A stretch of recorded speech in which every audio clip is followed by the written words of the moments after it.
हे WhatsApp guys, welcome back once again. So दोस्तों, आज हम लोग कहानी जो एक्सप्लेन करने जा रहे हैं वो इस साल की कोरियन थ्रिलर ड्रामा है जिसका नाम है जंग ई। ये कहानी उन लोगों के मुंह पे तमाचा है जो दुनिया को दिन ब दिन खराब करते जा रहे हैं। इसमें दुनिया के अंत होने के बाद की दुनिया दिखाई गई है। तो कहानी की शुरुआत होती है ये बताते हुए कि कैसी पूरी दुनिया तबाह हो चुकी है। हर तरफ बस तबाही का मंजर है, लेकिन यहाँ कुछ देशों के लोगों ने एक अलग दुनिया बनाई है। उन्हीं में से एक साउथ कोरिया भी है जिसका औरों की तरह बहुत ही बुरा हाल है। ये सब असल में ग्लोबल वार्मिंग की वजह से हुआ है। लोगों की गलतियों की वजह से आज ये सब हो रहा है। इसी दौरान हम कहानी के लीड कैरेक्टर जंग ई को देखते हैं जो कुछ लोगों से लड़ाई कर रही है, पर असल में ये लोग नहीं बल्कि रोबोट्स हैं जिन्हें हर रोज जंग से लड़वाया जाता है। पर यहाँ भी एक ट्विस्ट आता है जब हमें पता चलता है कि जंग भी इंसान नहीं है, वो असल में एक एआई रोबोट है जिसके अंदर बस इंसानी दिमाग लगा हुआ है। तो इस लैब के लोग उसे हर रोज लड़वाते हैं ताकि वो उन्हें नीचे भेज सकें और दूसरे देशों से लड़ने के लिए। लेकिन जंग हर बार एक ही जगह पे आके अटक जाती है और वो हार मान जाती है, जिसके बाद उन्हें फिर से एक नई रोबोट को बनाना पड़ता है। लेकिन अभी तक इन्हें कामयाबी हासिल नहीं हुई है। तो अगले सीन में हम सी नाम की लेडी को देखते हैं जो इस क्रोनाइड नाम की कंपनी में या फिर लैब में काम करती है। यहाँ चौंकाने वाली बात यह है कि जंग इसी की माँ है। जैसे कि हमने आपको बताया था कि वो पहले एक इंसान थी, लेकिन उसके अंदर लड़ने की क्षमता बहुत ही अच्छी थी और साथ में उसका आईक्यू भी बहुत ही कमाल का था। इसी वजह से उसके ब्रेन को आज तक संभाल के रखा गया है। तकरीबन 60 साल से ऊपर हो गया है और आज उसी की बेटी उसे हर रोज लड़ाई के लिए तैयार करती है। कुछ दिनों बाद हम एक सैम नाम के लड़की को देखते हैं जो कि इस लैब का मैनेजिंग डायरेक्टर है। वो सी से कहता है कि आज यहाँ पे कुछ गवर्नमेंट ऑफिशियल आने वाले हैं, तो तुम्हें उन्हें संभालना होगा क्योंकि अब मेरे बस की बात नहीं है। दरअसल ये ऑफिशियल हर रोज आते हैं और इन्हें दिखाया जाता है कि असल में जंग को कैसे बनाया गया है, उसमें कोई प्रोग्रेस हो रही है या फिर नहीं। लेकिन नाकामयाबी की वजह से वो इन सब चीज़ों से तंग आ चुके हैं और उन्हें जल्द से जल्द अब एक एडवांस रोबोट चाहिए जो और देशों के रोबोट से लड़ सके। लेकिन कोरिया के साइंटिस्ट इस रोबोट को बनाने में सालों लगा रहे हैं।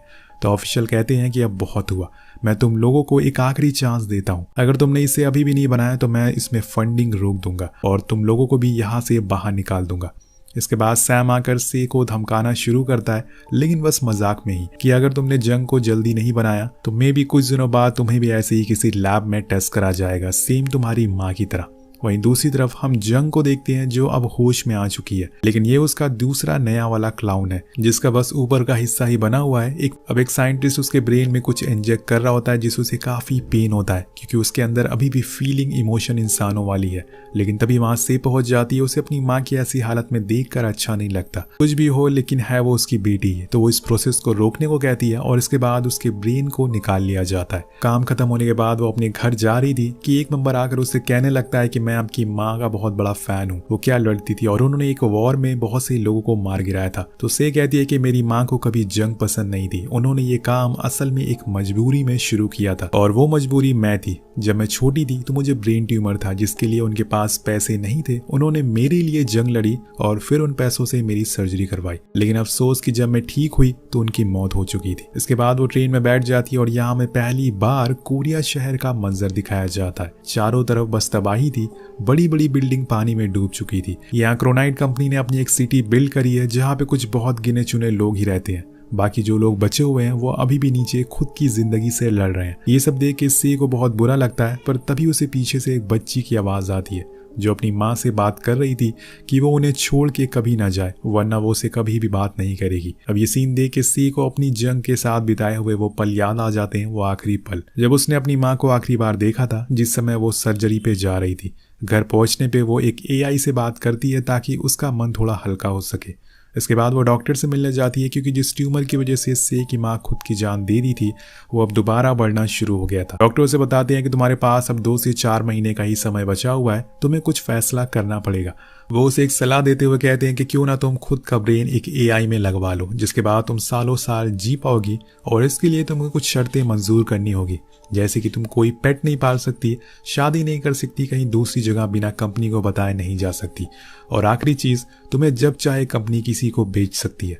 वेल ये सब तुम्हारे लिए तो काफी आम होगा क्योंकि तुम क्रोनाइड में ही काम करती हो। तो सही कहती है कि उसे सोचने का थोड़ा समय चाहिए। इसके बाद हम देखते हैं कि वो जिस डॉक्टर से बात कर रही है वो खुद असल में एक एआई है, यानी कि उसका दिमाग है बस और उसका पूरा शरीर एक रोबोट है। उसके जाने के बाद वो खुद को रिचार्ज में लगा देता है। कहानी आगे बढ़ती है और अब से को एक बार फिर से वही टाइम याद आता है जब उसकी मॉम की डेथ हुई थी। उसके घर पे क्रोनाइट कंपनी वाले आए थे और उसकी ग्रैंड मदर से एक सिग्नेचर लेने के लिए, ताकि वो भी अब जंग के दिमाग को रोबोट में लगाकर अब जंग जाते हुए अपनी बेटी को एक टॉय भी देती है जो उसकी मॉम का था और कहती है कि अब तुम्हारी मॉम एक सुपर हीरो बन जाएंगी। उस समय तो उसे ये सब कुछ समझ नहीं आया, लेकिन जैसे जैसे समय बीतता चला गया उसे ये सारी चीज़ें समझ आ गई। अब देखो वो अपनी मॉम की टेस्टिंग कर रही है। इसके बाद वो अपनी मॉम की बॉडी के पास जाती है जिसका आज तक संभाल कर रखा गया था। वो उन्हें देखकर थोड़ा इमोशनल भी हो जाती है। वहीं दूसरी तरफ हम देखते हैं कि एक नया एआई रोबोट बनाया गया है, उसमें अब जंग के ब्रेन को फिक्स करा जा रहा है। इसी दौरान सैम कहता है कि अब इस बारी टेस्ट में उसके पैर में गोली मारना, ताकि वो इस टेस्ट को पूरा कर सके, वरना अगर इस बारी भी ये फेल हो गई तो हम सब कंगाल हो जाएंगे और हम सबको नीचे जाकर रहना पड़ेगा। तो अब उसकी टेस्टिंग शुरू हो जाती है और एक नए एआई के साथ होती है, तो वो उसी जगह पे जाके फिर से फेल हो जाती है जहाँ पे हर बार हुआ करती है। इस बात से सैम बहुत गुस्से में आ जाता है, लेकिन आज कुछ नया होता है। टेस्टिंग के दौरान जंग के ब्रेन का एक दूसरा हिस्सा खुल चुका था जिसे वो कुछ और चीजें भी कर सकती है। अब यही बात लेके वो लोग अपने हेडक्वार्टर जाते हैं ताकि वहां चेयरमैन को बता सके, लेकिन वहां सैम को कोई इंपॉर्टेंस देता ही नहीं, इसलिए उन्हें खुद वहां से बिना कुछ करे वापस आना पड़ता है। इसके बाद हम देखते हैं कि फिर से एक नया एआई बनाया जा रहा है, एक नया रोबोट। इसी दौरान चेयरमैन ऑफिस में आते हैं और सैम और से दोनों को खुद से मिलने के लिए बुलाते हैं और वहां जाते ही सैम अटक जाता है। दरअसल ये भी एक रोबोट ही होता है, इसके अंदर चेयरमैन का ब्रेन लगा हुआ है। उन्होंने इसे स्विच ऑफ करा जैसे ही वो अंदर आया था, जिसके बाद वो से कहते हैं कि अब तुम उन सारे रोबोट्स को बनाना बंद कर दो। और वो से कहता है कि तुम उन सारे रोबोट्स को बंद कर दो और जंग वाले प्रोजेक्ट को भी बंद कर दो, क्योंकि जंग खत्म हो चुकी है तो किसी भी रोबोट का अब कोई काम नहीं है। और हाँ, जो रोबोट बन चुके हैं उन्हें घर के कामों के लिए फंक्शनिंग कर दो जिससे वो वेस्ट ना हो। इसके बाद चेयरमैन सैम को ऑन कर देता और वो कहता है कि इससे अपनी मॉम का प्रोजेक्ट जारी रखना चाहती है, क्यों ना हम बस एक आखिरी बार टेस्ट करके देख ले।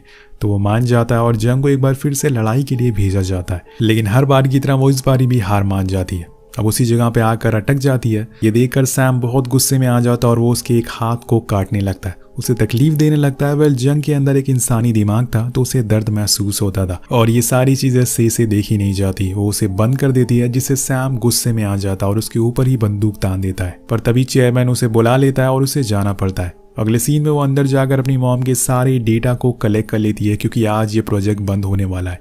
इसी दौरान उसके चेस्ट में दर्द होने लगता है, यानी कि वो ट्यूमर अब बड़ा होने लगा है। तभी अचानक से कुछ आवाजें आती है जो इसकी मॉम की थी, तो वो चेक करने जाती है और उसे दिखता है कि एक एम्प्लॉय के रूम में उसकी मां को रोबोट को खड़ा करा गया जिसे कुछ पहनाया नहीं गया था और अब इसे ऐसे ही मार्केट में बेचा जाएगा। ये देखकर से बहुत ही गुस्से में आ जाती है और उस एम्प्लॉय को मारने लगती है, पर वो कहता है कि ऊपर से हमें ऑर्डर आया ऐसा करने के लिए, इसमें मेरी कोई भी गलती नहीं है। इससे उन लोगों को काफी अच्छा प्रॉफिट होगा, इसलिए वो इसे ऐसे ही बेचना चाहते हैं। और वो उसे बताता है कि जंग ने ब्रेन देने से पहले उन सारी शर्तों को माना था और उन शर्तों में ये भी शामिल थी, उनकी बॉडी को कोई भी यूज कर सकता है। तो से उसे छोड़ देती है और वहां से चली जाती है। सीन कट होके पहुंचता है सैम पे जो चुपचाप लेटा हुआ था। उसे बुरा लग रहा था कि उसने जंग को एक अच्छा रोबोट नहीं बना पाया और अब इस प्रोजेक्ट को बंद करने जा रहा है। तभी वहां से पहुंच जाती है, वो एक बार फिर से जंग को एक्टिव कर देती है और उसके ब्रेन के दूसरे सेक्शन को ओपन करने की कोशिश करती है और वो खुल भी जाता है। और उसके बाद जंग सबसे पहले अपनी बेटी के बारे में पूछती है कि क्या उसकी सर्जरी हो गई है, अब वो कैसी है। तो से जवाब देती है कि अब वो ठीक है। जंग कहती है कि उसने मुझे एक गुड लक डॉल भी दी थी, लेकिन वो मैंने पता नहीं कहाँ गुम कर दी, जिसकी वजह से मैं ये जंग हार गई और तब से लेकर मैं सारी जंगें हारी जा रही हूँ। और यहाँ में पता चलता है कि जब भी वो उस डॉल को देखती थी, अपनी बेटी की डॉल को, वो रुक जाती थी, इसलिए वो बार बार फेल हो रही थी। अब से ये सब जानकर बहुत ही इमोशनल हो जाती है और उसे डीएक्टिवेट कर देती है। लेकिन यहाँ से अब चाहती है कि उसकी मॉम का कोई गलत इस्तेमाल ना हो, इसलिए वो डिसाइड करती है कि वो उन्हें यहाँ से बाहर निकालेगी, जिसके लिए वो उसे एक आखिरी बार टेस्ट करने के लिए फील्ड में लाने को कहती है और खुद सब कुछ हैंडल करने को बोलती है, जिसे वहाँ का स्टाफ चला जाता है। लेकिन उनके जाने के बाद वो जंग के कानों में कहती है कि कैप्टन, ये लोग आपके दिमाग का मिसयूज करने वाले हैं, इसलिए अब से जो मैं कहूँ वो आपको करना होगा। कुछ देर बाद फिर से फाइटिंग शुरू होती है जिसे स्टाफ के लोग मॉनिटर कर रहे थे, पर उन्हें आज कुछ अजीब दिखता है। जंग पहले से काफी वीक परफॉर्मेंस दे रही है। अब ये बात वो सैम को ही बताते हैं, लेकिन वो कहता है कि अब क्या फर्क पड़ने वाला है, अब तो प्रोजेक्ट वैसे ही बंद हो चुका है। और उसके जाने के बाद वो मर जाती है। लेकिन बीच रास्ते में सैम वापस आकर उस क्लिप को स्पीड स्लो में चलाने को बोलता है तो वो देखता है कि उसे गोली लगी नहीं है, उसने तो बस बाहर निकलने का नाटक किया है। इसी बीच इमरजेंसी लाइट ऑन हो जाती है क्योंकि जंग अब बाहर भागने लगी थी। जैसे कि से ने उसे करने को कहा था, वो सबसे लड़ते हुए बढ़ती रहती है। उधर से अपनी मॉम का सारा डेटा डिलीट करने में लगी है ताकि बाद में उसे कोई पहचान ना पाए और उसका मिसयूज ना कर पाए। उधर जंग बाहर निकलते ही एक हॉल में पहुंचती है जहां पे हजारों की तादाद में उसी की तरह रोबोट खड़े थे जिन्हें अब अलग अलग कामों में लाया जाएगा। वहां से निकल रही होती कि तभी सैम की रोबोटिक आर्मी वहां आ जाती है, लेकिन जंग बहुत ही आसानी से उन्हें हरा देती है। पर आखिर में एक रोबोट उसे पकड़ लेता है और जान से मार देता है। लेकिन तभी हम देखते हैं कि से ने पहले ही अपनी मॉम का ब्रेन चेंज कर दिया था।